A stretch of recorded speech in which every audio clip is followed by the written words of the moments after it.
Auckland museum உள்ள போலாமா? வாங்க. Now my Hare my ticket எடுத்தாச்சு. ஆக்லாண்ட்ல இருந்தா ஃப்ரீ என்ட்ரி தாங்க, காசுலாம் கிடையாது. உள்ள பாத்தீங்கன்னா ஏதோ 7 ஸ்டார் ஹோட்டல் மாதிரி இருக்குங்க. மியூசியம் மாதிரிலாம் இல்லை, பாருங்களேன்.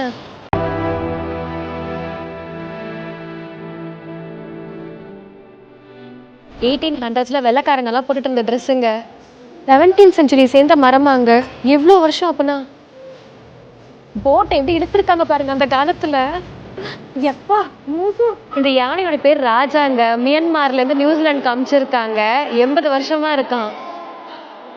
டைனோசரோட ஃபுட் பிரிண்ட் பாருங்க. இது மோவான்னு சொல்லிட்டு ஒரு பேர்டுங்க, நியூசிலாண்டில் தான் இருந்திருக்கு. பட் இப்போ எக்ஸ்டிங்க்ட். எவ்வளோ ஹைட்டாக இருக்குது பாருங்க, 3 meters டாலாக இருக்குமா.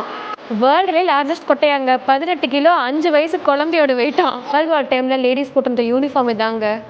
ஆல் டைம் இதாங்க ஃப்ரண்ட் லைனில் வச்சு ஃபைட் பண்ணுவாங்களாம். வேர்ல்டு வார் டைமில் நியூசிலாந்து யூஸ் பண்ண ஃபைட்டர் ஜெட் பிளேன் இதாங்க. வேர்ல்டு வார் டைமில் ஏர்பிளேனுக்குள்ளே இந்த ரோல்ஸ் ராய்ஸோட என்ஜின்ங்க கை வச்சா சவுண்ட் போடும் பாருங்க. இது பாருங்க, ஹிட்லர் எழுதின புக்கு ஃபுல்லாகவே மௌரியட் ஆர்ட் ஒர்க் பாருங்க. இன்னும் இந்த ட்ரெஸ், இதுவும் இன்னொரு ட்ரெஸ் மாதிரி.